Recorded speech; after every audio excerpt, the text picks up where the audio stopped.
As you know, Congress has less than 3 weeks to reach an immigration compromise or risk another government shutdown. Yeah. One issue on the table is the fate of DACA recipients. This stands for the undocumented immigrants who were brought to the U.S. illegally as children through no fault of their own. Right. Cecilia Martinez was born in Mexico. Her parents brought her to the U.S. as a baby. She grew up here in Iowa. Cecilia? Yes, good evening. Thank you. So I am a DACA recipient, and I am tired of being used as a bargaining chip. Yeah. I worry about my future and the future of other DACA recipients and those still without legal status, some of who are our own parents. Yeah. What solutions do you see to help protect the parents of DACA recipients or those for which there is no clear path to citizenship? Right. Well, thank you, first of all, for your courage in standing up and speaking out. DACA, Deferred Action for Childhood Arrivals.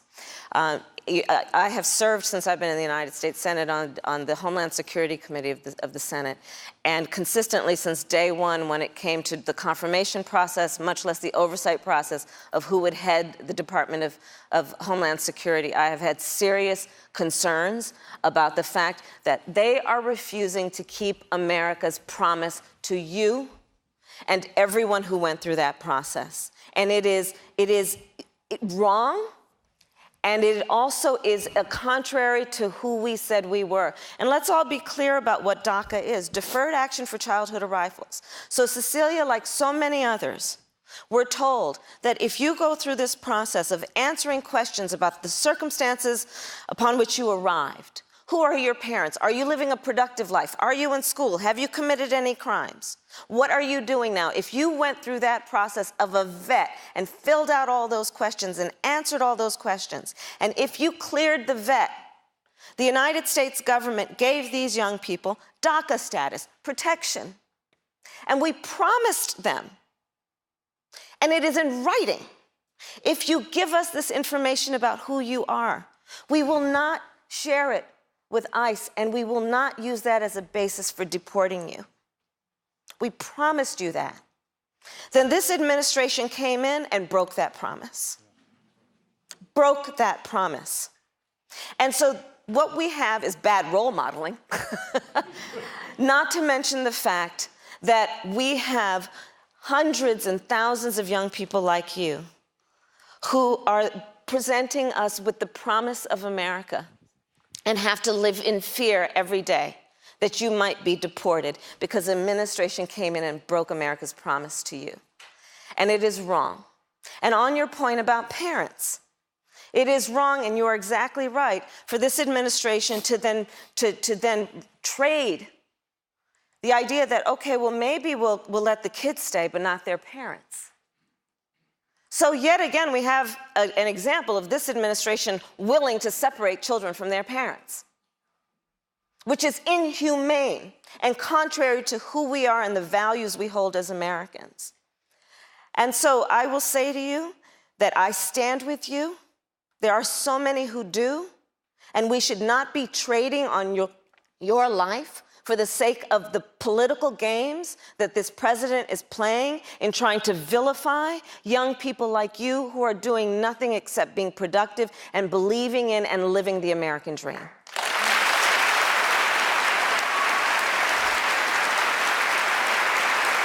So let me ask you, Senator.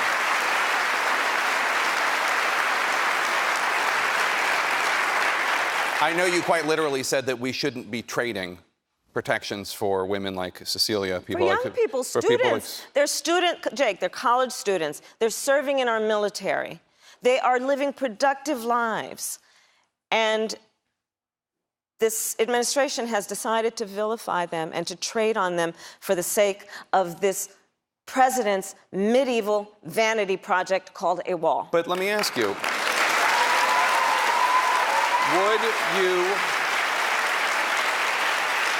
would you be willing to vote for a bill, a compromise piece of legislation that includes money for the border wall that you called his medieval vanity project?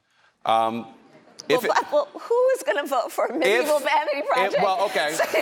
It wouldn't say that in the bill. It wouldn't say it in the bill. Would you be willing to vote for some border security money, wall money, barrier money, to give permanent protection to DACA children, DACA young people like Cecilia. Would you be willing to make that exchange? Let me be very clear. I'm not going to vote for a wall under any circumstances, and I do support border security. And if we want to talk about that, let's do that.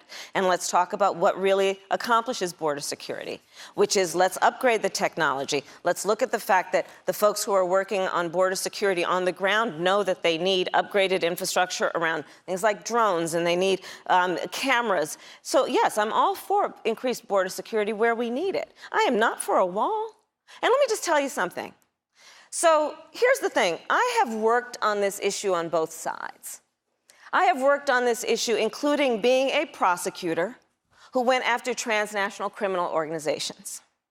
And let me tell you something. I'm talking about organizations that, for profit, are engaged in the trafficking of guns, drugs, and human beings. That wall ain't gonna stop them. Let's be clear about that. Let's be clear about the fact that, let me tell you, I have been to the border. I have seen the tunnels. I have seen photographs of tunnels that had already been demolished with walls as smooth as the walls here. Tunnels lined with air conditioning and lighting. Because this is the level of sophistication that is going on with people who are trafficking in guns, drugs, and human beings for profit. They're going underground through tunnels. They've got boats. They've got drones. They're not jumping over walls.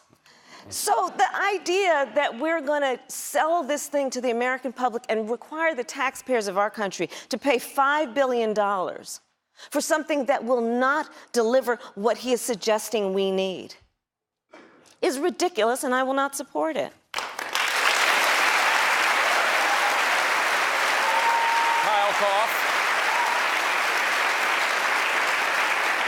Kyle Koff is a freshman at the University of Iowa in Iowa City. What's your name?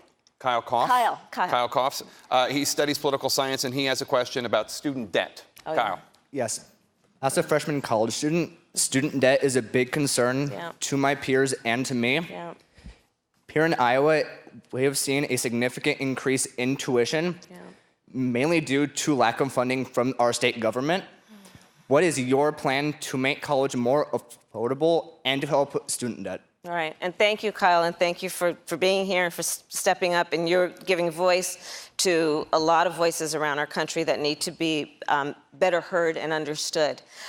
First of all, the fact that you have decided that you want to pursue your education and pursue the dreams that you may have is something that should be rewarded.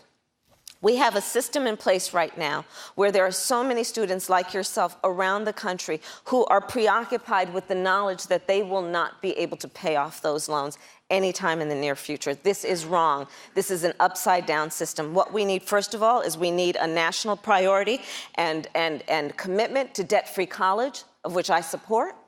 We have got to reform the Pell Grant system to allow you to actually get the loans that you need, but that the government is supplying, as opposed to for-profit organizations. We need to get rid of the for-profit colleges that are preying on students like you. I have personally prosecuted for-profit colleges that take advantage of students like you, promising a job, promising a bright future while taking your money and not giving you anything in return. And then we also have to recognize that we have not fully understood the importance of giving our young people a pathway to be able to pursue their dreams. And that is about debt-free college, it is about student loans, and it is also about really a commitment to the kind of education that we are also offering, and having a path toward the education that is going to be about getting the jobs of the 21st century. Frankly, in so many ways, our leaders, I think, have fallen short in recognizing that with automation happening, it is real. Technology taking hold in so many places, that we have also got to create a path for education that pays attention to what Iowa is doing so well around renewable energies, doing what we need to do around focusing on where you want to be and are we giving you the tools to get there. But student loan debt is something we have got to deal with as a priority. Because when I was going to school, we could graduate and we could pay off those loans and we didn't have to worry like the way you are worrying, and it's wrong, and we are not doing our future. In fact, we're doing our future a great disservice to not fix this problem. So thank you, Kyle. Thanks, Kyle.